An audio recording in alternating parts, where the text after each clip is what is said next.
제가 예. 사실은 이제 이 책이 나오기 일주일 전에 음. 이 원제가 이제 카페라이트 시큐리티거든요. 예, 그 예. 책을 번역을 다 해가지고 꽤 시간이 음. 걸려서 번역을 해서 다른 곳에서 사실 발제를 아, 준비를 다 해서 발제를 했었어요. 그래서 어, 음. 그때 이제 썼던 그 강의 저기 발표 자료입니다. 그리고 또 아, 저희 북독방과 별도로 만들었어요. 그래서 이 자료는 제가 음, 바로 음. 공유를 안 시켜드릴 거고 아, 북독방으로 만든 자료는 PDF로 별도로. 제가 업로드 시킬 겁니다. 그래서 그거 미리 예, 말씀드리고 시작하겠습니다. 알겠습니다. 자, 그래서 크게 보면은 파트 1 마인드셋, 파트 2 패턴 익히기, 파트 3 전략 실행하기, 파트 4 더 나가기입니다. 앞에서 최 교수님 잠깐 말씀해 주셨는데요. 저는 저 같은 경우 이제 이 러셀 브랜슨의 네 가지 시리즈가 있습니다. 첫 번째가 이제 마케팅 설계자, 국내에서 마케팅 설계자로 했지만 원제는 닷컴 시클리트였고요.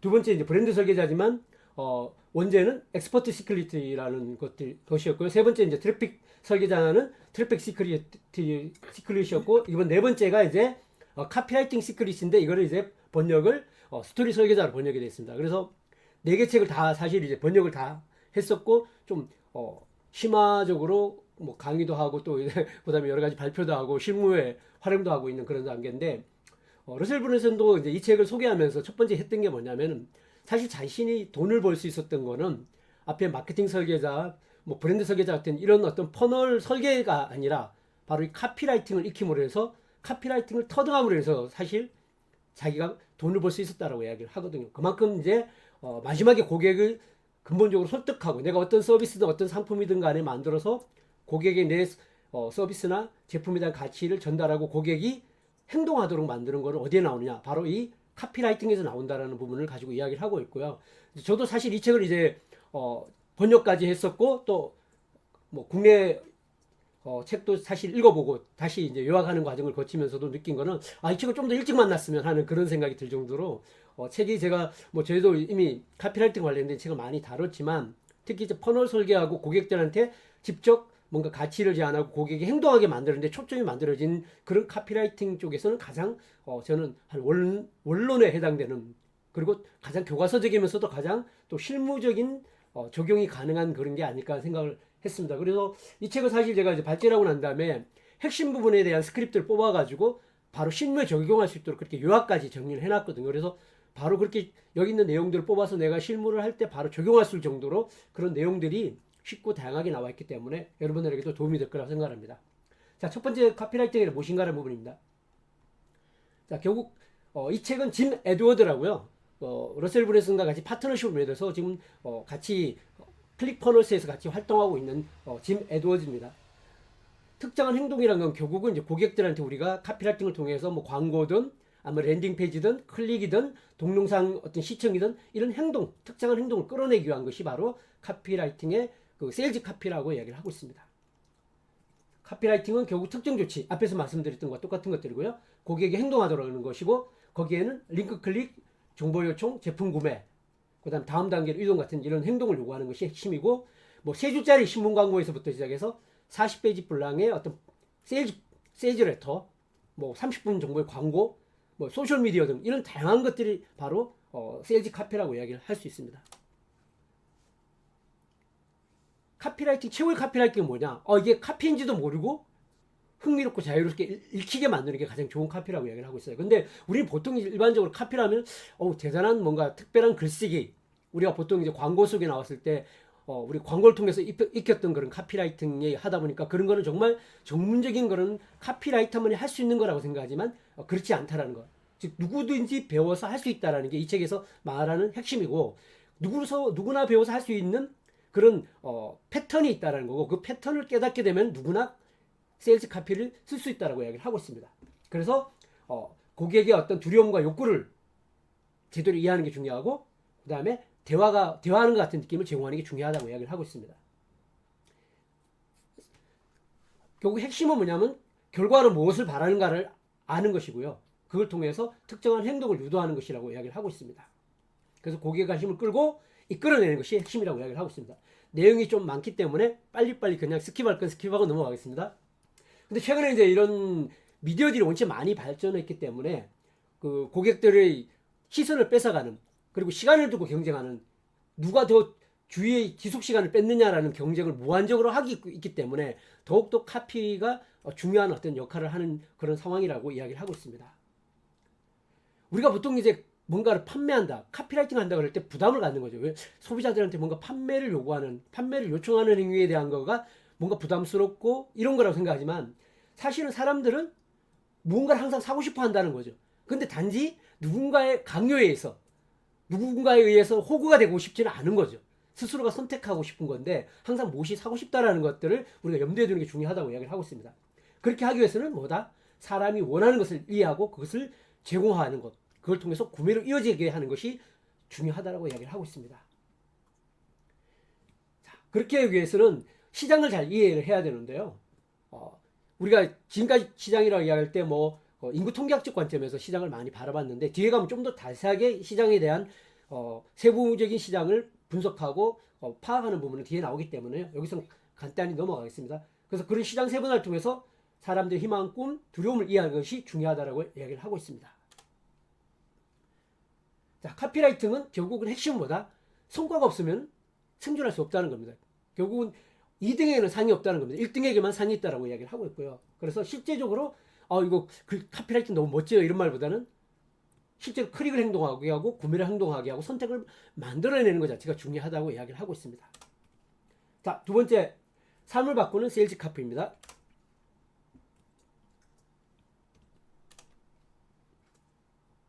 앞에서도 잠깐 얘기했지만 카피라이팅을 쓰는 카피라이터라고 그러죠.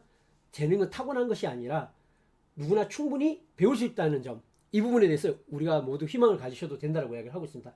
이 장은 짐 에드워즈가 카피라이팅을 배웠던 경험의 과정들을 전하고 있습니다. 그래서 가볍게 넘어가도 될 것 같습니다. 짐 에드워즈가 처음으로 카피를 쓰게 된 것은 대학교 서클 활동을 하면서 그 서클의 행사를 하려는데 카피를 쓰는 걸로 출발이 됐고요.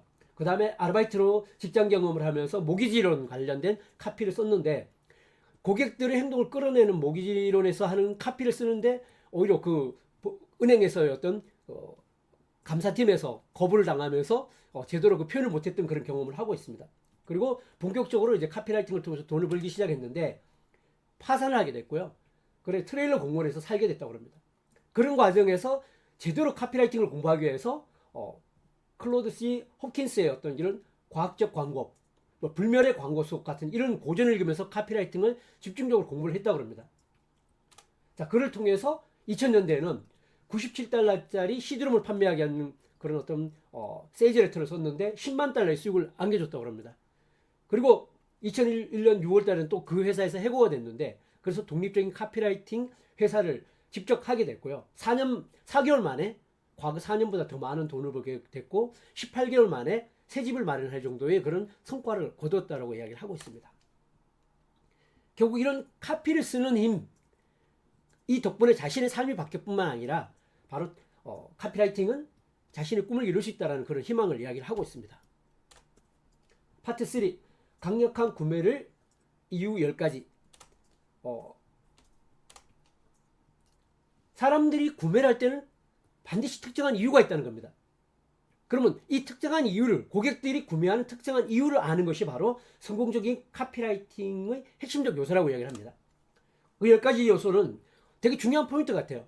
자, 첫 번째는 뭐냐? 돈을 벌게 하기, 아니면 돈을 절약하기, 아니면 시간을 절약하기, 아니면 노력을 회피하게 하기, 아니면 정신적 또는 신체적 고통을 벗어나기, 편안함을 증가하기, 청결함이나 위생을 개선하기, 칭찬받기, 더 사랑받기, 인기나 사회적 지위를 증가시키기, 이런 어떤 욕구, 10가지 욕구들을 기반으로 해서 카피를 구매하는 것이 중요하다고 이야기를 하고 있습니다.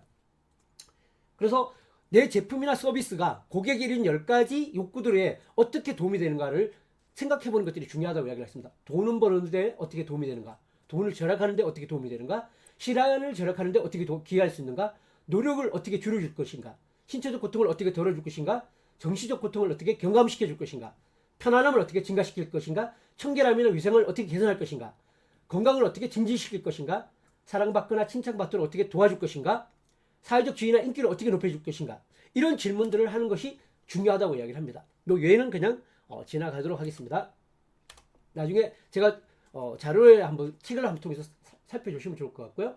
바로 앞에 살펴본 이런 이유, 이런 욕구들을 기반으로 해서 제안, 헤드라인, 스토리 이런 걸 통해서 강조하는 것들이 중요하다고 생각하고요. 바로 구매 이유와 제품을 연결시키는 고리로서 활용하면 좋다고 이야기를 합니다.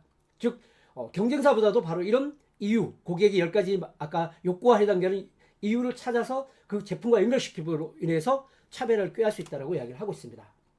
자, 네 번째, 고객은 당신에게 관심이 없다.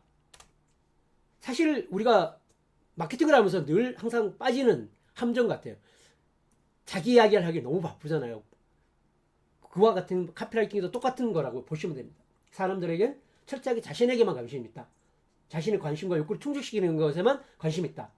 그래서 자신이 얻을 가치에만 관심이 있다는 겁니다. 돈의 가치를 얻거나 약속된 것을 얻거나 원하는 시기에 얻거나 자신의 필요를 충족시키는 것이거나 바로 그 제품이나 서비스가 자신에게 미치는 영향에 대해서만 생각을 한다는 겁니다. 즉 어떤 이익을 줄 수 있는지 관심이 있고 원하는 것을 얻을 수 있는지에만 신경을 쓴다는 겁니다. 이 부분에 대한 거를 우리가 항상 놓치면 되지 않는 거, 놓쳐서는 안 될 중요한 포인트라고 생각을 합니다. 그래서 카피를 쓸 때 카피가 저는 저의 우리와 같은 이런 단어를 사용하시면 안 된다는 겁니다. 바로 이런 용어를 고객 중심 표현으로 바꿔야 된다는 겁니다. 즉 당신의로 바꿔야 된다고 이야기를 하고 있습니다. 여기서 뭔가 말하고 싶어요라고 하는 게 아니라 여기 당신이 알아야 할 것이 있습니다라고 이야기해야 된다고 이야기를 하고 있습니다. 즉 직접적인 어떤 이익과 혜택이 있다는 걸 느낄 수 있도록 표현하는 것 자체가 중요하다고 이야기를 하고 있습니다. 스토리 설계자에서도 사실은 여기서 퍼널 설계자 그 다음에 브랜드 설계자에서도 사실 이야기가 계속 나왔죠. 고객이 주인공은 나가 아니라 브랜드가 아니라 고객이라고 이야기를 했죠. 브랜드는 조력자 역할을 하는 것이라고 이야기를 했습니다. 여기도 똑같이 카피에서도 핵심적으로 이야기하는 부분입니다. 고객이 영웅이 되어야 된다. 그리고 고객이 스스로가 자신이 얻는 결과에 대해서 상상할 수 있도록 해야 된다고 이야기를 하고 있습니다.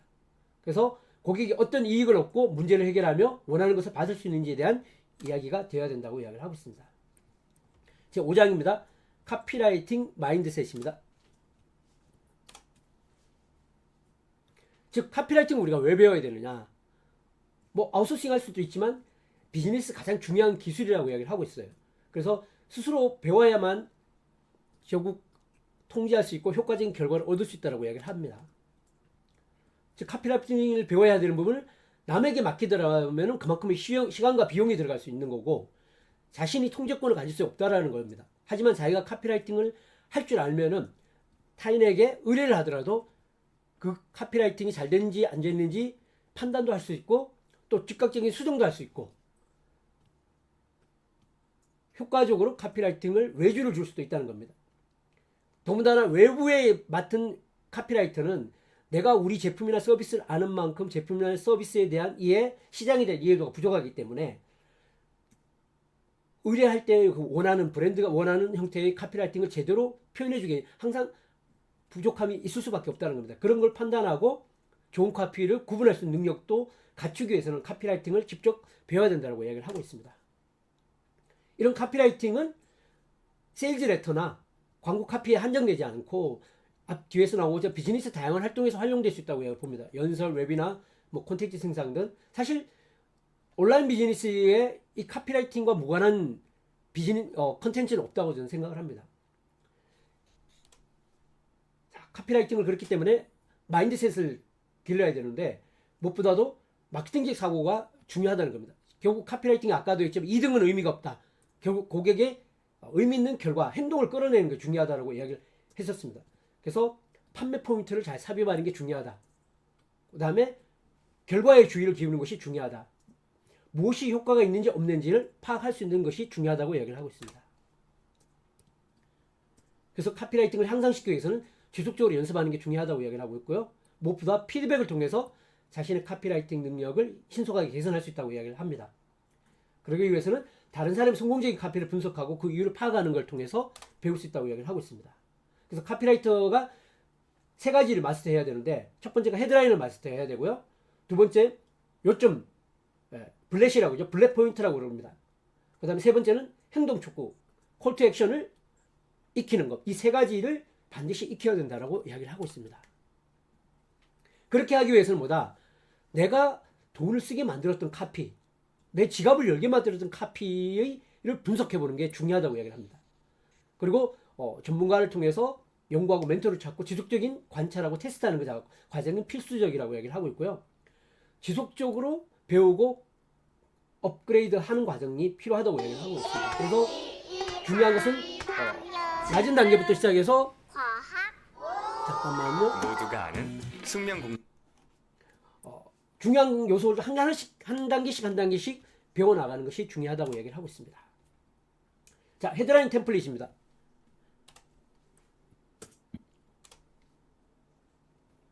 헤드라인을 작성할 때 쓸 템플릿을 여기서 다 제공을 해주고 있습니다. 그래서 이런 템플릿을 활용하는 것들이 초기에 헤드라인을 어떻게 쓸까 고민하는 부분에 스크립트로 여러분도 활용하실 수 있을 것 같습니다. 자, 헤드라인은 광고나 웹페이지에서 10명 중 8명은 헤드라인을 읽는다고 이야기합니다. 그 중에 끝까지 읽는 사람은 단 2명밖에 없다고 이야기를 하고 있고요. 그런 그럭저럭한 헤드라인은 사람들이 읽히지 않는다라고 이야기를 하고 있습니다. 자, 헤드라인 목적이 뭐냐?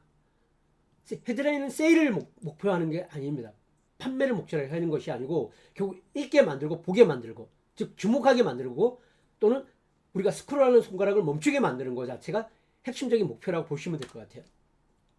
그래서 이런 헤드라인을 공식을 개발하기 위해서는 이미 아까 내 지갑을 열게 만들었던 헤드라인 아니면 다양한 광고 우리가 지하철을 타고 출퇴근할 때 거리를 걸을 때 수많은 이런 헤드라인을 만나게 됩니다. 심지어는 뭐 식당에 갔을 때조차도 이런 헤드라인에 찍어두고 모아두는 것 이런 걸 스와이프 파일이라고 합니다. 그런 거를 모아두고 그런 것들이 참고하고 그죠? 그런 걸 통해서 배우는 과정들이 중요하다고 생각을 하고 있습니다. 자, 첫 번째 가장 기본적인 거지만 뭐뭐뭐 하는 법입니다. 뭐 체력 시험에서 더 높은 점수 받는 법. 여기서 또 한 단계 더 나가서 뭐뭐 만에 뭐 하는 법. 즉 24시간 만에 여드름 없애는 법. 그냥 여드름 없애는 법보다는 시간적인 한정감을 주문해서 사람들 더 주목을 끌 수 있도록 하는 거죠. 세 번째는 뭐뭐뭐 하는 사람도 뭐뭐 만에 뭐뭐 하는 법칙, 법. 그래서 예를 들어서 모든 피부 관리를 다 해봤지만 실패한 사람도 7일 만에 여드름을 없애는 법. 즉 이미 이와 관련해서 경험한 사람들이 더 주목하게 만드는 게 목적인 거죠. 그 다음에 원하는 것을 이룰 수 있는 방법 N가지. 여드름을 피할 수 있는 쉬운 방법 3가지. 그죠? 뭐뭐 하는 사람도 이룰 수 있는 N가지에서 지금 남들을 마주할 수 없을조차도 없는 사람도 여드름을 없애는 빠르고 쉬운 방법 5가지. 뭐 이런 그다음 뭐뭐에서 당신이 저지르는 실수는 여드름 관리에서 당신이 저지르는 실수는 자 뭐뭐가 피해야 할 땡땡땡 실수 뭐뭐라면 누구나 피해야 할 땡땡땡 실수 즉 신병이 피해야 할 체력 시험 훈련 실수 또는 10대라면 누구나 피해야 할 여드름 관리 실수 5가지 이런 스크립트는 여러분들이 책에서 요약을 한 다음에 제가 아이디어를 낼 때 요즘 저는 사실 이 스토리 설계자를 보면서 요즘 챗GPT도 꽤 카피를 잘 써주죠. 하지만 내 시장, 내가 겨냥하는 타겟 고객 이런 거가 딱 맞춰 써주지는 않거든요. 그럼 그런 환경들의 컨텐츠를 준비해 놓고 이런 스크립트를 줘서 쓰게 하면 훨씬 더 명확하고 호소력 있는 카피가 만들어집니다. 실제로 제가 이렇게 적용을 해봤는데 너무 잘 챗GPT가 만들어주더라고요. 자, 그럴 때 이런 스크립트를 활용을 효과적으로 할 수 있습니다. 경고, 뭘 하면 누구나 알아야 할 땡땡땡. 자, 밑에 보시면 10대라면 누구나 알아야 할 여드름 치료제. 쭉 여드름을 가지고 이야기를 카피를 쭉 써나가고 있는데 우리가 그냥 읽어봤을 때도 되게 쉽게 공감이 되고 관심이 가는 그런 카피가 쓰여지는 걸 보실 수 있습니다. 뭐뭐 하는 사람도 뭐뭐 하는 완벽한 솔루션. 헤드라인도 결국 템플릿이다. 다양한 헤드라인을 보고 나에게 어떻게 적용할지를 한번 살펴보고 이런 스크립트를 활용하는 것들이 중요할 것 같습니다. 스토리 설계자는 이런 스크립트가 여러 가지 형태가 나와요. 그 스크립트의 핵심적 요소만 뽑아서 여러분들이 챗GPT나 뭐 클로드나 이런 걸 통해서 활용을 하신다면 훨씬 더 카피라이팅을 할 때 효과적으로 활용하실 수 있을 거라고 생각합니다. 핫, 웜, 콜드 트래픽 소스입니다. 이 책은 마케팅 설계자도 그렇고 브랜드 설계자에도 그렇고 지속적으로 나왔던 이야기예요. 트래픽 설계자에까지 나왔던 부분입니다. 핫, 웜, 콜드 트래픽. 정말 중요한 요소 같아요. 자, 헤드라인에서 많이 하는 실수는 뭐다? 트래픽을 나누지 않는다는 거죠. 모든 사람에게 던지는 메시지로 한다는 거죠. 그만큼 뾰족하지 않다는 거죠. 그래서 세 가지 트래픽 소스가 있다는 거죠. 핫한 트래픽, 웜한 트래픽, 콜드한 트래픽이 있다는 겁니다. 이러한 트래픽이 큰 차이를 보게 되면 광고로부터 들어온 트래픽은 대부분 뭐다? 콜드 트래픽이 많아요. 특히 어떤 광고다? 페이스북 광고나 인스타 광고나 이런 쪽의 광고들은 대부분 콜드 트래픽이 많아요. 근데 웜한 트래픽을 오히려 블로그나 유튜브 같은 데 링크를 타고 들어온 거는 웜한 트래픽 또는 그보다 더 핫한 트래픽까지 훨씬 많거든요. 사실 우리가 그렇게 트래픽이 유입되는 거에 따라서 랜딩 페이지를 어떻게 설계하느냐, 카피를 어떻게 쓰냐에 따라서 고객의 구매 행동 여정이 이어지는 거에 결과가 달라진다는 거 되게 중요하지만 사실 잘 못하는 거예요. 그래서 각각 전달돼야 될 메시지가 핫, 웜, 콜드별, 트래픽별로 달라져야 한다는 겁니다. 그래서 핫 소스는 어떠다? 내 SNS 계정을 팔로우하고 내 이름을 아는 사람이다. 그렇기 때문에 구체적이고 직접적인 판매와 관련된 카피를 제안해야 된다. 웜 소스는 어떠다? 나를 아직 잘 모르고 있다. 스스로의 자기 문제가 어떻게 해결하고 솔루션이 못하는 거 알지만 나를 모르는 사람이다. 그러려면 뭐다? 해결책을 먼저 제시하고 이목을 끌어야 된다. 콜드 소스는 뭐다? 자신의 문제는 있으면 알지만 그 해결 방법을 모르는 사람이다. 그러면 문제를 언급한 뒤 니즈와 솔루션을 제공하는 거다. 각각 트래픽의 어떤 온도에 따라서 제시하는 마켓 포인트가 달라지는 거죠. 컨셉이 달라지는 겁니다. 그러면 카피도 달라져야 되는 겁니다. 자, 그래서 각 트래픽 고객들과 어떻게 대화할지를 생각해 보는 게 중요하다는 겁니다. 내가 누군지 알고 무슨 일을 하는지 아는 상대와 대화를 하는 거와 자신의 문제는 인지하지만 나를 모르는 상대와 자신의 문제가 있음을 알지만 그것을 해결한 방법조차 모르는 트래픽과 어떻게 대화를 나눌 것이냐. 이 모든 타겟 고객들에게 똑같은 메시지를 전개할 때 어떤 결과가 나올 것인가. 여러분도 한번 생각해 보시면 생각적으로 너무 당연히 다른 말을 해야 될 거라고 이야기를 하시잖아요. 그죠? 근데 실질적으로 우리가 컨텐츠를 만들 때, 광고 소재를 만들 때 그렇게 못하고 있다는 거죠. 자, 8장입니다. 프레드입니다. 자, 카피라이팅은 혼자 만족하는 작업이 아니다라는 겁니다. 우리가 광고를 통해서 만약에 광고 소재의 카피를 노출시킨다면 100명에게 노출될 수 있지만 결국 한 번에 한 사람에게 읽힌다는 거죠. 그러면 내가 그 카피가 100명에게 다 통할 수 있는 카피는 존재하지 않는다는 겁니다. 자, 이상적인 타겟 고객 아바타를 여기선 프레드라고 이야기를 합니다. 그래서 어떤 언어를 사용하고 자신의 생각을 어떻게 표현하는지 알아야 된다고 이야기를 하고 있습니다. 그래서 틈새 시장을 알아야 되는 거고요. 그 틈새 시장에 내 제품을 구매하는 고객이 누구인지, 이들의 공통점이 무엇인지를 이해하는 것이 중요하다고 합니다. 우리가 지금까지는 틈새 시장을 정의하는 방식은 보통 대부분 인구 통계학적으로 접근했죠. 연령, 그죠? 지역, 뭐 같은 이런 인구 통계학 정보들이 많이 공개되어 있지 않습니까? 하지만 지금 와서는 더 중요한 게 뭐냐? 심리적 통계. 이걸 다른 말로는 사이코그래픽스라고 이야기를 합니다. 고객의 생각과 구매 동기 및 관심사를 분석하는 거고, 먼저 심리 통계를 먼저 활용하고 그 다음에 보조적으로 인구 통계를 활용하는 방식으로 시장 분석을 해야 된다고 이야기를 하고 있습니다. 그래서 프레드라는 것은 고객의 어떤 문제, 어떤 관심사, 어떤 욕구를 알고 있는가라는 꿈에 그리는 고객, 다른 말하면 페르소나라고 이야기를 할 수 있습니다. 그래서 이들의 상황을 이해하고 그들의 욕구와 목표를 파악하는 것, 거기에 맞는 세일즈 메시지를 만드는 것이 중요하다고 이야기를 하고 있습니다. 그래서 타겟 고객을 정리할 때 3단계 과정을 거치는데, 첫 번째는 뭐다? 타겟 세그먼트라고 그러죠. 보통 틈새 시장을 정리를 하는 겁니다. 예를 들면 부동산에 관심 있는 사람이란 틈새 시장을 정했다고 그러면은 거기에 하부 틈새 시장으로 한 단계 더 깊이 들어가는 겁니다. 즉 부동산에 관심이 있지만 구매하고 투자하는 데 관심 있는 사람에 대한, 뭐 부동산 관심 있지만 난 부동산 뭐 공인중개사를 따기 위한 사람도 있을 거고, 그죠? 이사를 위한 사람도 있을 거고, 여러 가지 서브 니치 마켓이 존재할 수 있는데, 그 중에서 예를 들어서 투자와 관심 있는 사람이라고 2단계 하위 틈새 시장을 정했어요. 그 다음에 또 한 단계 더 들어가는 겁니다. 마이크로 니치 시장으로 들어가는 거예요. 자, 그 중에서 뭐다? 리모델, 네이버하고 리모델 후에 판매에 집중하는 단기 투자자라는 마이크로 니치 타깃 시장을 세분한 겁니다. 이렇게 점점점 좁혀가는 것 자체가 필요하다고 이야기를 하고 있습니다. 자, 타깃 고객을 이해할 때 세일즈 카피가 크게 도약한다는 겁니다. 저 고객을 그만큼 쪼갤 때 카피가 그만큼 효과 있게 만들어질 수 있다고 이야기를 하는 겁니다. 즉 3단계 초 틈새 시장으로 들어갔을 때 판매하는 데 집중하는 단기 투자자에게 집중할 수 있는 메시지를 카피로 만들 수 있다는 겁니다. 자, 대상을 좁히는 이유가 뭐다? 첫째, 타겟팅이 쉬워진다. 고객을 찾기가 쉬워진다. 더 많은 그런 타겟 고객에게 접근할 수 있다. 그 다음에 부합하지 않는 고객을 배제할 수 있다. 결국 광고비를 세그먼트 하기 때문에 광고비를 절약할 수 있다는 거죠. 자, 프레드는 결국 아바타에 이름을 붙이는 겁니다. 뭐 워킹맘 프레드, 카우치 프레드. 카우치 프레드가 바로 아까 얘기했지만 부동산을 사가지고 바로 리모델링해서 판매하고자 하는 사람들을 카우치라고 이야기를 합니다. 특정한 인물을 설정하고 그 사람에게 말을 한다고 상상하듯이 구체화된 메시지로 카피를 쓴다는 겁니다. 틈새 시장을 좁혀가는 프레드는 PQR2라는 게 있습니다.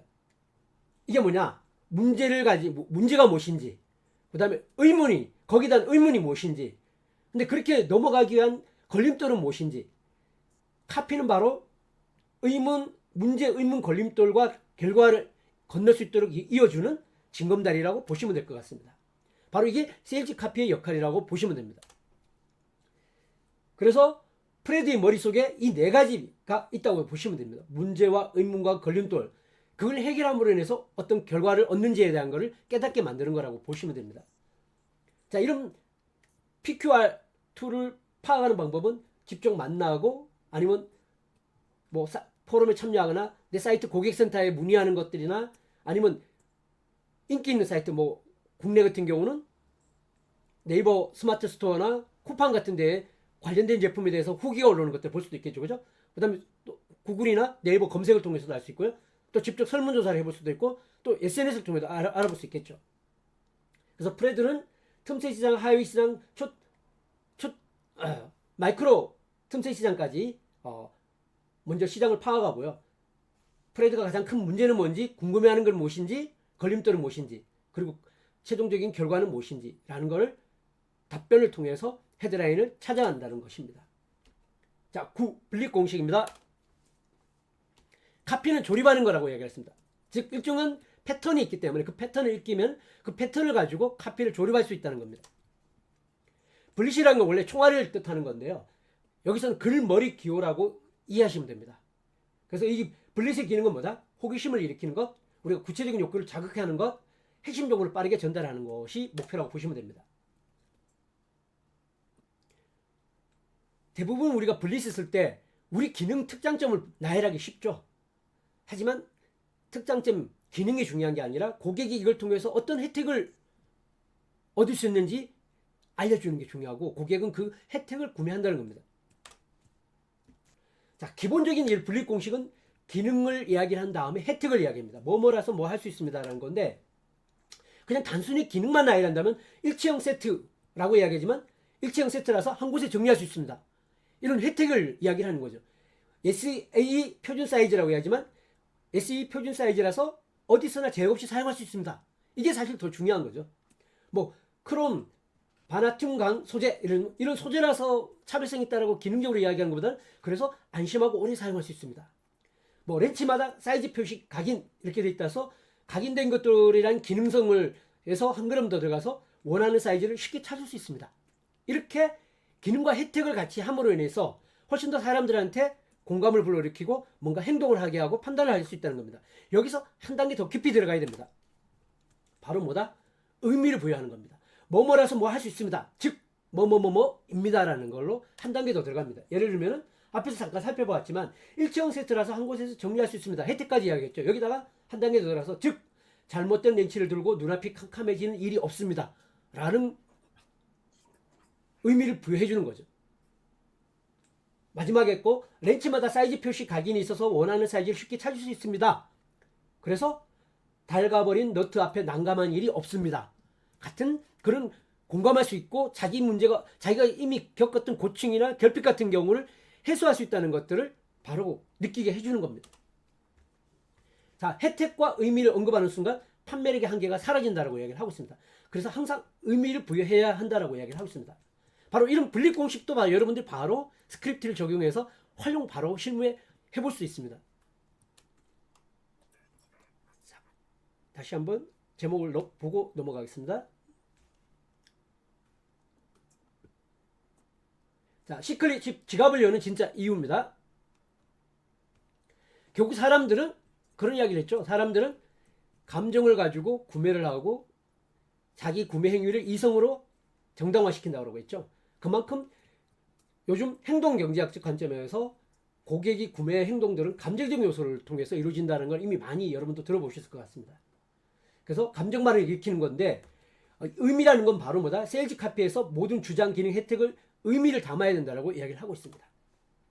그래서 정서적인 유대감을 갖도록 해야 되는데 바로 이렇게 의미를 부여하는 것 자체가 바로 강력한 이유가 바로 감정을 불러일으키는 요소가 된다고 이야기를 하고 있습니다.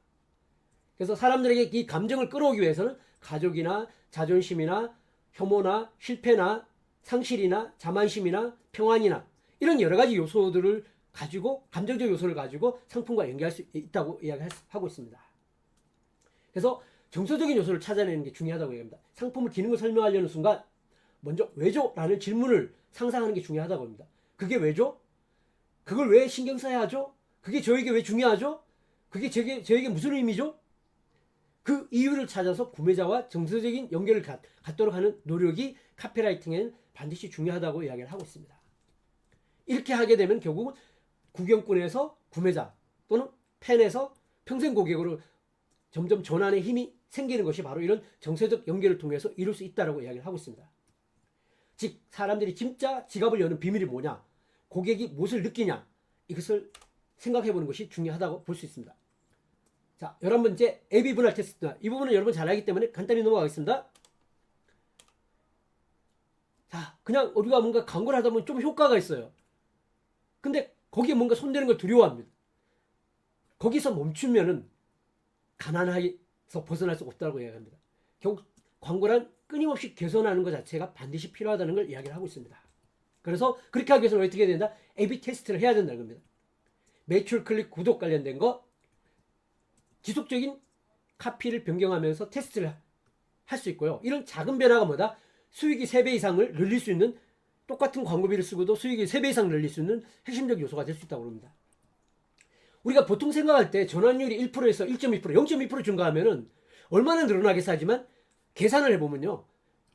전환율이 1%에서 똑같은 만약에 광고비를 투입하는데 전환율이 1%에서 1.2% 넘으면 수익이 3배가 높아집니다. 만약에 추가로 테스트 때 1.7% 높아지면은 7배가 증가됩니다. 그만큼 우리가 생각하지 않지만 그만큼 이 작은 카피의 개선만으로도 이만큼의 수익의 전환이 이루어진다는 걸 볼 수 있습니다. 자, 그래서 테스트할 때는 한 번에 한 가지 변수만 해야 된다고 이야기를 하고 있고요. 요즘 자동화 솔루션들이 많이 나왔기 때문에 어렵지 않게, 기술적으로 어렵지 않게 누구나 이런 광고 테스트, 랜딩페이지 테스트, 이런 다양한 고객 반응 테스트를 해볼 수가 있다는 겁니다. 자, 12번째입니다. 시장 조사입니다. 이 부분도 여러분도 잘 알고 계시기 때문에 간단히 넘어가겠습니다.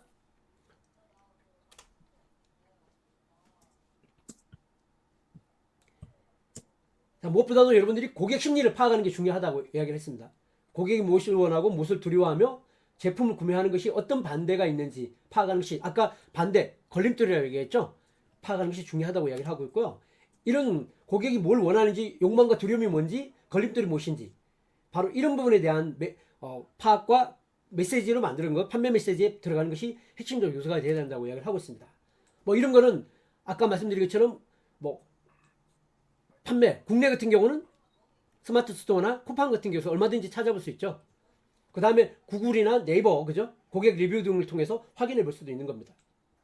그리고 경쟁사 제품 또는 자사의 고객센터 문의 게시판을 통해서도 확인할 수 있습니다. 그래서 이렇게 타사를 직접 구매하듯이 따라 들어가면서 해보는 걸 해킹이라고 그러죠. 이런 걸 직접 해보는 걸 통해서 더 파악할 수 있다고 볼 수 있습니다. 자, 뭐 이메일이나 자주 묻는 질문 이런 걸 통해서도 고객의 추가적인 조사를 확인할 수 있고요.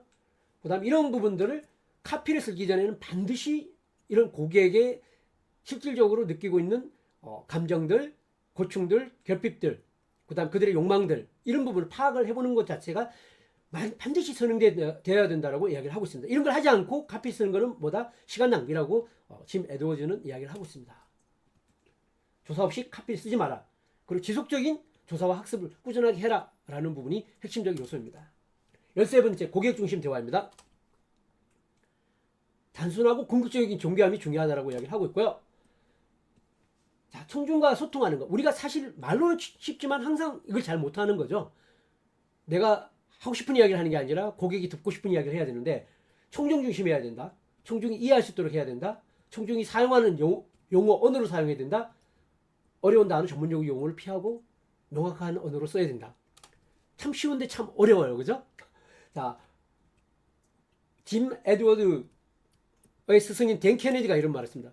마음을 혼란스럽게 만들면 어김없이 구매를 거절한다고 이야기했습니다. 즉 혼란스러운 마음은 항상 아니 오라는 대답을 불러온다는 겁니다. 그래서 의사소통이 명확하지 않거나 특히 복잡한 내용을 이야기하게 되면 고객은 떠난다는 겁니다. 자, 그래서 고객이 이해할 수 있도록 언어를 사용해서 불안감을 감수해야 되고요. 고객이 너무 전문적인 용어 이런 걸 느끼게 되면 어디다 내가 뭔가 이해하지 못한다. 스스로 멍청하다는 느낌을 들게 만들어서는 결코 안 된다는 거죠. 자, 이해하기 쉬운 피드백을 받아야 되고, 그죠? 다른 사람한테 카피를 보여줬을 때, 카피 멋있는 것 같아. 이런 반응이면 그거는 좋은 반응이 아니라고 합니다. 물어봤을 때, 그럼 이거 어디서 살 수 있어? 라는 반응을 끌어낼 수 있는 걸 때, 그런 답변이 나올 때 카피가 제대로 쓰여졌다고 판단할 수 있다는 겁니다. 자, 그래서 그러기 위해서는 직접 이야기하듯이 작성을 해야 되고요. 한 사람에게 아까 마이크로 니치 마켓이라고 그랬죠. 그 고객의 한 사람에게 이야기하듯이 써야 된다고 합니다. 아까 100명에게 노출시키더라도 광고는 어떻게 된다? 한 사람씩 보기 때문에 그 한 사람에게 이야기하듯이 직접 쓰듯이 이야기해야 된다는 겁니다. 메시지는 간단하고 어려운 말 쓰지 말고 한 번에 한 사람을 판매하는 것인 것처럼 작성하라. 그들이 이해할 수 있도록 하는 단어를 써라 라는 겁니다. 자, 14번째, 추천사.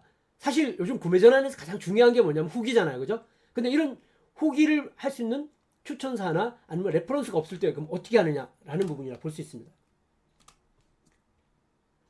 즉 증거가 있어야 되고 판매 효과의 가장 중요한 지금 구매 결정 요소의 가장 중요한 요소가 바로 이러한 추천의 역할들이라고 보시면 될 것 같아요. 사람들은 왜 당신의 걸 믿어야 되고 왜 당신 제품을 사야 되고 이게 나에게 왜 효과가 있다고 하는 거지? 증거를 제시해봐. 그죠? 이런 거 할 때 결국 결과지향적 추천서가 가장 중요한데 자, 이런 이상적인 추천서를 받기 위해서는 사용한 구체적인 결과를 설명한 추천서가 가장 효과적이에요. 그렇지만 이런 효과를 이야기할 때 사실 이런 건강이나 금융 이런 쪽에는 잘못 쓰게 되면 이거 법적으로 사실은 불법이 되는 것들입니다. 심지어 요즘은 블로그 쓸 때도 반드시 어디서 스폰서로서 지원을 받고 하게 되면 반드시 공지를 하게 돼요. 의무상이죠. 마찬가지로 가짜 후기를 만드는 것도 법적으로 문제가 됩니다.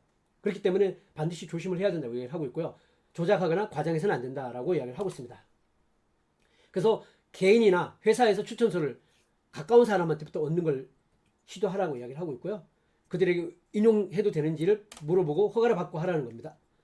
그 다음에 유명인에게도 제품을 보내거나 리뷰를 요청하는 방식으로도 추천서를 얻을 수도 있다고 합니다. 그렇지만 한 번에 그렇게 얻을 수는 없기 때문에 다양한 노력을 통해서 얻게 되면 그만큼 큰 신뢰를 얻을 수 있기 때문에 노력하는 과정이 필요하다고 이야기를 합니다. 그 다음에는 공개된 다양한 정보들이 있다는 겁니다. 예를 들어서 통계와 연구 결과 관련 거를 우리 국가 같은 경우에서 나온 다양한 연구기관에서 나온 정보들을 활용할 수도 있고요. 그 다음에 제품 필요성을 강조할 수 있는 것들로 활용할 수도 있다는 겁니다. 그래서 구글 같은 이런 공개된 정보에서 통계나 연구 결과를 쉽게 찾아볼 수 있기 때문에 그런 거를 적절하게 활용하는 것도 하나의 방법이라고 이야기를 하고 있습니다. 그래서 또 유명인사들의 인용문을 잘 활용하는 것도 하나의 방법이라고 이야기를 하고 있습니다. 이런 인용문들은 장점을 강화하고 구매 결정에 결정적인 영향을 줄 수도 있기 때문에 잘 활용하는 게 필요하다고 얘기를 하고 있습니다. 그래서 책을 무료로 나눠주거나 추천서를 받는 그런 거를 경험을 이야기를 하고 있고요. 제품이나 서비스를 무료로 제공해주고 추천을 받는 것도 하나의 방법이라고 이야기를 합니다. 자, 15번째 실패하지 않는 세일즈 공식 3가지입니다. 앞에서 이야기했던 프레드 무엇보다도 깊이 이해하는 게 필요하고 어떤 문제를 가지고 있는지 어떤 의문을 가지고 있는지 그들이 어떤 구매 여정에 걸림돌이 되는 건 무엇인지 궁극적으로 그들이 얻고자 하는 결과는 무엇인지 이 부분에 대한 것들을 이해하는 것 이걸 제대로 조사하는 것이 중요하다고 이야기를 합니다. 첫 번째 공식 첫 번째 문제 동료 해결하기 방식입니다. 이것도 하나의 스크립트입니다. 이 스크립트도 여러분들이 요약을 해서 챗GPT나 클로드 같은 경우에 넣어서 여러분들을 당장 만들고자 하는 카피로 활용할 수 있는데 도움이 될 수 있습니다. 첫 번째는 뭐냐 문제를 정의합니다. 고객이 직면한 문제를 명확히 정의하고 두 번째는 문제를 더 악화시킵니다. 당신이 이렇게 하지 않으면 문제가 어떤 문제가 되고 어떻게 문제가 악화된다 라고 불안을 증폭시키는 겁니다. 세 번째는 해결책을 제시하는 겁니다. 그 해결책으로 제품이나 서비스를 제시하는 겁니다. 예를 들면 반려견의 문제다 그러면 사람을 물거나 이런 행동하는 문제를 통제해야 된다고 이야기를 하면서 만약에 이걸 하지 못하면 법적으로 사람을 다치게 하면 고소당할 수도 있다. 그리고 당신이 죄책감을 안고 살 수도 있다. 하지만 해결책으로 강아지 훈련시키는 완벽한 가이드를 여러분이 통해서 여러분들이 그런 문제를 해결할 수 있다. 이런 방식을 통해서 문제제기 위기 해결 자친 3단노법을 통해서 제시를 하는 겁니다. 두 번째 공식은 뭐다? 혜택 플러스 혜택을 이야기를 하는 겁니다. 여기는 뭐다? 고객의 욕망에 초점을 맞추는 부분이고요. 고객이 취해야 할 행동을 명확히 설명하는 것이 초점이라고 보시면 됩니다. 그래서 반려견과 함께 한다면 더욱 즐거울 것이다. 당신 인생이. 그렇게 하려면 뭐 해야 된다? 반려동물과 즐거운 삶을 영위할 수 있다.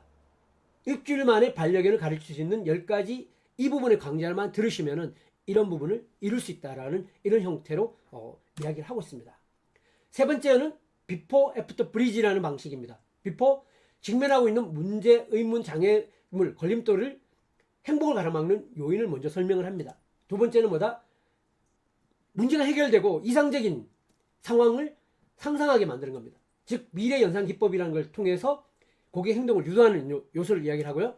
세 번째는 뭐다? 브리지, 즉 현재적 문제를 이상적인 상태로 가는 브리지 역할을 하는 제품이나 서비스를 제공함으로 해서 그 방법을 제시하는 겁니다. 그래서 반려견 같은 경우도 이런 부분은 있는데 이거는 간단히 넘어가겠습니다.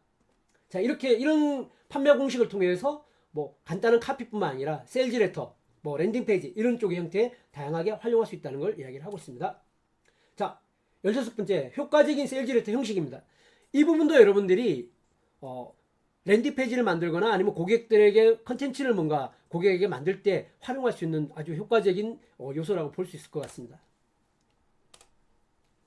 자, 첫 번째 뭐냐면 영상 세일즈 레터, 장문 세일즈 레터, 단문 세일즈 레터가 있는데 그러면 헤드라인, 영상, 구매 버튼, 블릿, 고객이 얻는 것 요약, 뭐 구매 버튼, 클로징 카페까지 이런 영상 세일즈 레터를부터 여러분들이 한번 시작해 보는 것이 중요하다고 이야기를 합니다. 그 다음에 장문 세일즈 레터 같은 경우는 고가의 상품, 단문 세일즈 같은 경우는 상대적으로 저렴한 상품인데 이것도 그렇게 꼭 고정시킬 필요가 없고 그 상품의 특성들, 뭐 고객의 관여도 이런 내 비즈니스의 어떤 형태 같은 특성을 고려해서 사용하시면 될 것 같습니다. 세일즈 레터는 결국은 테스트 해보는 게 가장 중요하다고 그러고요. 어떤 게 나은지는 누구나 단언을 할 수 없다는 겁니다. 제가 성과가 나오는 패턴이 있기 때문에 내 스스로가 패턴을 찾아가는 게 중요하다고 볼 수 있고요. 추천은 영상 세일즈부터 해보는 걸 추천한다고 이야기를 하고 있습니다. 그래서 한 가지 방식이 무조건 옳다, 틀리다는 고정관념을 갖지 않는 게 중요하다고 이야기를 하고 있습니다. 자, 13가지 세일즈 레터 작성 방식입니다. 자, 이 부분들 익히면은 바로 활용할 수 있습니다. 첫 번째는 헤드라인입니다. 헤드라인은 크게 프리 헤드라인, 서브 헤드라인으로 볼 수 있는데 밑에 예를 들었습니다. 퍼널 해커 여러분, 헤드라인이 뭐다? 비싼 카피라이트는 고용하지 않고도 10분 만에 세일즈 레터, 스크립트를 작성하는 법. 그 다음 서브 레터는 거기에 대해서 설명하는 방식입니다. 자, 누구인지를 밝히고 앞으로 어떤 내용이 나올지를 설명하는 요소를 포함시킨다고 이야기를 하고 있습니다. 두 번째는 충격적인 발언을 합니다. 충격을 줘 사람이 하던 일을 멈추고 집중하도록 만든다는 겁니다. 세일즈 레터를 쓰겠다고 달려든 사람들이 대부분 엄청난 실패를 경험합니다. 같은 이런 충격적인 발언, 그 실질적으로 경험하고 있는 그런 요소들을 공감하게 만드는 것, 자극하게 하는 요소라고 볼 수 있습니다. 세 번째, 당신이 직면하고 있는 문제는 바로 이것입니다. 라고 문제를 오히려 동요하고 그 다음에 해결 공식을 활용하는 거라고 볼 수 있습니다. 네 번째, 동요. 앞서 알려준 문제를 고통스럽게 만들어 해결책이 간절해지도록 만든다고 이야기를 했습니다. 즉 무엇입니다. 당신이 세상을 떠날 때 그 이야기도 함께 소멸한다는 겁니다. 그러니까 책을 쓴다고 하다가 계속 책을 못 쓰고 있는 사람한테 메시지를 던질 때 이야기를 하는 겁니다. 자, 그 다음 해결책을 제시합니다. 7일 만에 전자책을 소개합니다. 7일이면 전자책을 쓸 수 있는 걸 소개합니다. 라고 이야기를 하고 있고요. 자, 8번째, 블리스로 호기심을 자극한다라고 이야기했습니다. 기능, 혜택, 의미, 블리스를 활용해서 해결책의 호기심과 욕망을 일도록 만든다. 자, 이 부분을 빨리빨리 넘어가겠습니다. 앞에서 설명한 부분이기 때문에 13가지 이런 것이 있다라는 것만 여러분들에게 알리고 넘어가겠습니다. 7번째, 당신이 신뢰성 및 신뢰성에 대한 것. 내가 이 해결책을 제시할 만큼 자격이 있음을 설명해서 신뢰를 충분히 제공한다라는 부분이고요. 8번째, 증거. 당신이 왜 믿어야 하는가? 답과 증거를 제시한다는 겁니다. 그 다음에 제안의 요약과 가격 제시. 사람들이 무엇을 어떻게 얻게 되면 가격은 얼마인지를 알려준다는 겁니다. 그래서 가격을 제시할 때도 너무 터무니없이 가격을 깎아준다는 건 오히려 신뢰를 떨어뜨리기 때문에 가격 설정 자체가 잘 하는 것 자체가 중요하다고 봅니다. 그래서 가치를 기반으로 가격을 책정하는 것이 중요하다고 이야기를 하고 있고요. 10번째, 보너스와 매력적인 제안. 추가적으로 이런 보너스를 주겠다라고 이야기를 하는 겁니다. 그 다음에 환불제도, 마지막에 30일이면 무조건 환불을 보장합니다 같은 이런 고객이 느끼는 부담이나 위험감을 없애주기 위한 것을 포함시킵니다. 그 다음에 콜투 액션, 지금 당장 행동해야 되는 이유를 이야기를 하면서 쭉 밑에 네가 5가지가 나오죠. 추가적으로 서비스가 제공되고 바로 오늘만 이 기회를 준다. 이런 걸 통해서 행동을 촉구하는 거고요. 그리고 마지막에 추신, 주요 혜택을 다시 한번 정리하고 사야 할 이유를 뒤 구매를 촉구하는 거라고 이야기를 하고 있습니다. 그래서 바로 지금 클릭하세요. 마지막에 이야기한 다음에 다시 한번 행동을 촉구하는 겁니다.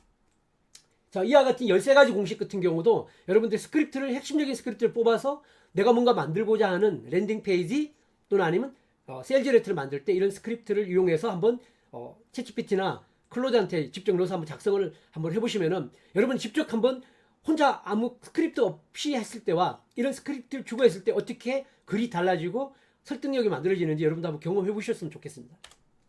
자, 18번째, 이메일 티저입니다. 자, 이메일은 뭐 여러분도 잘 아는 이야기 때문에 간단히 넘어가겠습니다.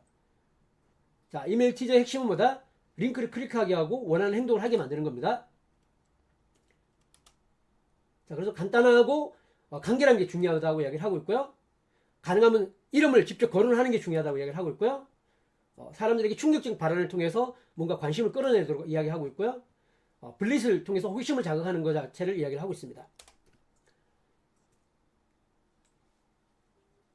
요즘은 사실 생각보다 이메일로 보내게 될 때 클릭률이, 오픈율이 생각보다 높아요. 요즘 원체 문자도 오픈율이 떨어지고 뭐 심지어 카카오톡 메시지조차도 오픈율이 떨어지는 상황인데 왜 그러냐면 메일을 요즘 모바일에서 여는 환경이 여기는 뭐 40, 60%가 있지만 제가 봤을 때는 훨씬 더 높다고 생각하거든요. 그렇기 때문에 더군다나 모바일 핸드폰으로 메일이 가게 되면 띵동하고 알람까지 뜨는 그런 상황들이기 때문에 기존보다 훨씬 더 오픈율이 높아요. 그렇기 때문에 모바일 기기에서 오픈한다는 전제하에서 짧고 그죠? 내용을 간단하게 전달하는 것을 생각하는 게 중요하다고 이야기를 하고 있습니다. 19. 초고 작성하기입니다. 이 부분도 간단하게 넘어가겠습니다. 초고는 무조건 쓰는 게 제일 쓰기 어려운 게 초고라고 이야기를 하고 있습니다. 그래서 무조건 초고를 시작하라고 이야기를 하고 있고요. 그런 초고를 시작하기 가장 좋은 게 뭐냐면 이런 스왑 파일, 아까 스왑 파일은 말씀드렸죠. 참고 자료들을 모아서 폴더에 하나에 넣어둔 것, 그런 걸 활용해서 쓰는 걸 스왑 파일이라고 합니다. 그런 걸 활용해서라도 시작하라고 이야기를 하고 있습니다. 자, 20 스토리입니다. 스토리 부분도 여러분들에게 많이 이야기를 했기 때문에 간단히 넘어가겠습니다. 즉 특정하게 사람을 행동하게 만드는 요소라고 이야기를 하고 있습니다. 그래서 사람들에게 갈망하도록 만드는 것이 바로 스토리라고 이야기를 하고 있습니다. 자, 스토리는 사람을 갈망하게 만들고 세일즈 카피는 해소할 방법을 알려주는 거라고 이야기를 하고 있습니다. 자, 이런 거는 그냥 넘어가겠습니다. 여러분도 나중에 책을 보면서 가고 여기 스토리 3가지 방식을 이야기하는데요. 먼저 가치 있는 걸 뭔가를 무료로 제공해 준다면 예를 들면 말 타는 법과 안장 고삐를 무상으로 제공하지만 결국 말을 사게 만드는 것, 즉 가치 있는 가 뭔가를 준 다음에 이거 많이 하죠 사실은. 예. 그 다음에 필요한 수단과 방법을 알려주는 것, 무엇을 왜 하는지 알려준 다음에 예를 들어서 책 한 권 완성하기 웨비나를 진행한 다음에 뭘 한다? 그 책 완성을 쉽게 만들 수 있는 소프트웨어를 유료로 쓰게 만드는 뭐 이렇게 하는 거죠. 필요 수단과 방법을 제안해 주는 방법은요. 그 다음에 세 번째는 뭐냐면 모든 단계를 가르쳐주고 그 필요한 도구를 직접 판매하는 겁니다. 그래서 뭐 세일즈 퍼널 구축하는 방법, 체험판까지 제공해 준 다음에 스크립트를 템플릿을 판매를 하는 거죠. 그다음 네 번째는 대신해 주는 겁니다. 아예 우물을 파는 법을 알려주고 이렇게 굴삭기라는 게 있다라고 이야기를 하고 여러분들 직접 우물을 파려면 힘들죠. 저희가 우물을 파드리겠습니다. 이 첨단 기기로 대응을 해주는 거라고 보시면 되는 거죠. 이런 식으로 스토리를 여러 가지 형태로 구성을 할 수 있다라고 이야기를 하고 있습니다. 자, 20을 사랑받거나 미움받거나 부분입니다. 이 부분도 브랜드 설계자에 나왔던 이야기의 좀 더 심화 버전이라 보시면 될 것 같습니다. 즉 사람들에게 사랑받거나 미워하거나 이 둘 중에 하나지 어중간한 중간에는 결코 돈을 벌 수 없다는 이야기입니다. 그래서 명확한 캐릭터를 갖는 게 중요하다고 이야기를 하고 있고요. 자, 그 명확한 캐릭터를 갖고 있는 기업이 오히려 고객들이 지갑을 연다라고 이야기를 하고 있습니다. 그래서 강력한 입장, 관점, 의견을 가지고 확신을 갖는 게 중요하다고 이야기를 하고 있습니다. 자, 이걸 넘어가겠습니다. 자, 22 제품 약속입니다. 자, 여기도 뭐 여러분들이 거의 아는 부분이라서 간단히 넘어가겠습니다. 강력한 약속을 제시하면 판매가 늘어난다고 이야기를 하고 있고요. 여기는 뒤에 이제 좀 자세하게 장애물, 상, 타이밍 이런 제거 요소 같은 부분들을 가지고 자세하게 설명을 해드립니다. 자, 판매 카피의 99%가 헤드라인이 가장 중요한 요소라고 다시 한번 강조를 하고 있습니다. 그래서 장애물, 자, 수익성이 높은 제품의 4가지 약속 전달 공식 부분입니다. 그래서 장애물을 결과를 얻기 위해서 어떻게 행동해야 되는지, 장애물을 허들을 넘기 위해서 어떻게 행동해야 되는지를 명확히 제시를 하는 겁니다. 그 다음에 상은 고객이 궁극적으로 얻고자 하는 결과라고 볼 수 있는 거고요.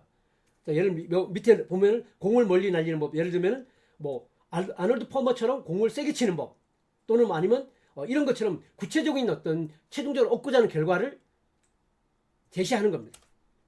그 다음에 언제 얻을 수 있는지, 이 타이밍이 중요하다고 이야기를 하고 있습니다. 자, 예를 들어서 뭐 7일 만에 100페이지 분량의 책을 씁니다 같은 이런 명확하게 숫자로 기간을 정해주는 겁니다. 마지막으로 그들이 잘못되지 않다. 어떤 내가 이미 선행된 경험을 통해서 실패한 거가 당신이 잘못한 게 아니다. 라는 거를 신뢰감을 주는 것 자체가 되게 중요하다고 이야기를 합니다. 그래서 자신의 변명을 극복하고 제품을 구매하도록 만드는데 되게 중요한 다리가 된다고 이야기를 하고 있습니다. 자, 이 부분은 넘어가도록 하겠습니다. 형편없는 카피 고치기. 자, 4가지 부분을 이야기를 하는데요. 뒤에서 헤드라인, 첫째 무엇이다? 카피 볼 때 헤드라인이 있는지를 확인하라는 겁니다. 첫째 우리가 뭐 광고든 아니면 랜딩페이지를 썼든 간에 확인해야 될 중요한 요소들을 지금 이야기를 하고 있습니다. 그 다음에 구매자가 무엇을 원하는지 명확하게 이야기하고 있는지, 가격이 명확히 드러나 있는지 확인해야 된다. 그 다음에 지금 바로 구매해야 될 분명한 이유가 있는지를 확인해야 된다. 그 다음 포모라 그러죠. 놓칠까 두려운 마음. 남들은 다 하는데 나는 안 하면 그 기회를 내가 놓칠 것 같아. 여기 사람들을 오히려 더 행동하게 하는 요소라 그러죠. 얻게 되는 혜택보다 이름으로 인해서 내가 상실감을 갖게 만드는 게 오히려 더 행동하게 하는데 중요한 요소라고 이야기합니다. 우리가 그걸 포모라고 얘기합니다.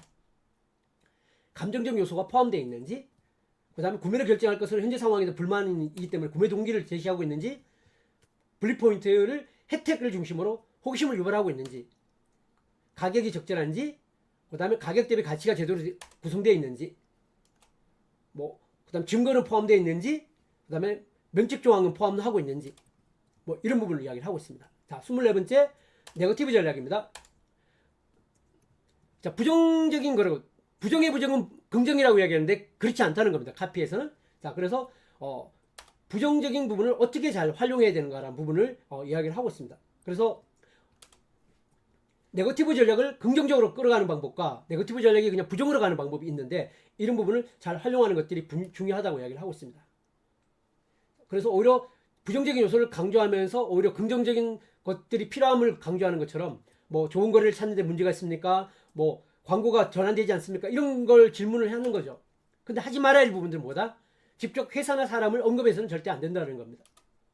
그래서 오히려 행동 결과, 방법 등을 공개하고 왜 지난 시기에 계속 그런 방법을 그런 결과, 그런 걸 행동을 계속 하고 있는지에 대한 문제를 제기하는 방식을 통해서 오히려 대안을 찾도록 제시해 주는 것이 중요하다고 이야기를 하고 있습니다.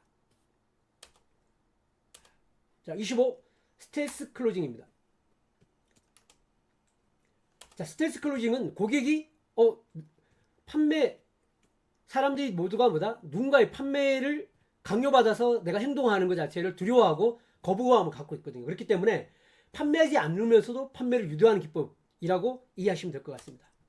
그래서 경계망을 허들고 나는 사지 말아야지, 나는 절대 사지 않을 거야, 이런 어떤 보호막을 허물고 결정적인 문제를 얻어내는 건데, 바로 이런 스텔스 기법 자체는 형사 콜롬보, 여러분들 보신 세대도 계실 거가 아닐 것 같은데 대부분 보신 세대라고 생각하는데, 콜롬보처럼 허점을 찌르는 그런 질문을 통해서 진실을 통하게 만드는 그런 방법이라고 보시면 될 것 같습니다.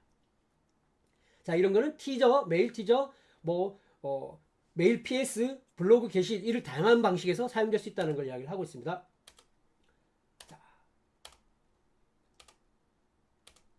자, 26 카피라이팅 외주 현실. 이 부분 앞에도 얘기했지만 카피라이팅을 외주를 할 수도 있습니다. 외주를 할 수 있지만 내가 카피라이팅을 제대로 알고 하는 것이 중요하다고 이야기를 하고 있습니다. 자, 이 부분은 스킵할게요. 마법의 상자입니다. 이 부분은 참고로 알아있으면 될 것 같습니다. 진짜 고객이 생각하는 생각 속으로 들어가기 위해서, 고객의 마음속으로 들어가기 위해서 우리가 어떤 훈련을 해보면 도움이 되는가라는 걸 제시를 해주고 있습니다. 그래서 마법의 책상 훈련이 필요하다고 이야기를 하고 있고요. 이런 훈련을 통해서 고객의 마음을 이해할 수 있고 고객의 생각에 다가갈 수 있도록 하는 것을 제시를 하고 있습니다. 이거는 참고로 여러분도 한번 책을 보시면 좋을 것 같아요. 자, 그 다음 온라인 광고의 목적. 이 부분도 뭐 특별한 내용은 있지는 않습니다. 그래서 결국 광고의 핵심 뭐다? 링크를 클릭하게 만드는 것이 핵심이다 라고 보시면 되고요.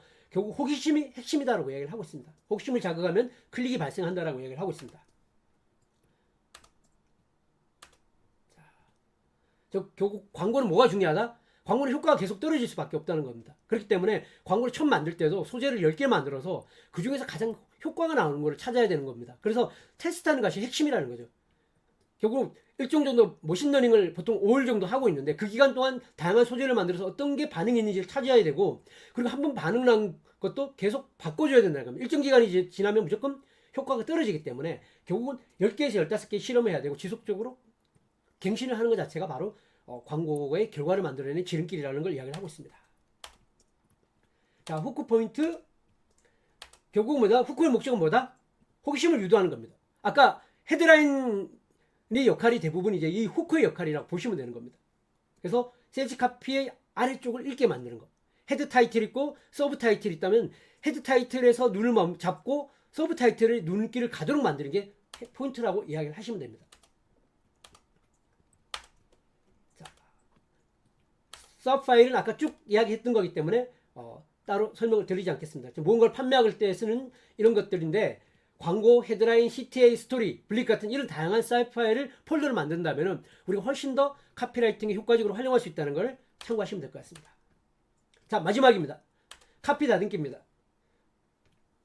초안은 다 그렇다는 겁니다. 여러분도. 그래서 사람들은 나의 카피를 판단하는데 여기 이때 맞춤법 오타, 내용 오류, 구두점 이런 것들이 되게 주의를 기울여야 된다. 이건 바로 나의 전문성을 판단하는 기준이 될 수 있기 때문에 주의를 기울여야 된다고 이야기를 하고 있습니다. 그리고 다양한 브라우저 같은 경우도 확인을 해야 된다고 이야기하고 있고요. 사람들은 결국 뭐냐, 헤드라인, 그 다음 서브 헤드라인 추신만 읽는다는 겁니다. 글을 자세히 보지 않기 때문에 훑어가듯이 보는 걸 고려하면서 카피들을 배치하는 것 자체가 중요하다고 이야기를 하고 있습니다. 무엇보다도 당신이 쓰는 언어가 중요하기 때문에 고민과 꼼꼼함을 더하는 게 중요하다고 이야기를 합니다. 그래서 미끄럼 테스트를 해서 읽기 시작해서 사람이 쭉 미끄러지듯이 풍덩 빠질 수 있도록 그런 테스트를 하는 게 필요하다고 이야기를 하고 있습니다. 이상으로 발제를 마치겠습니다.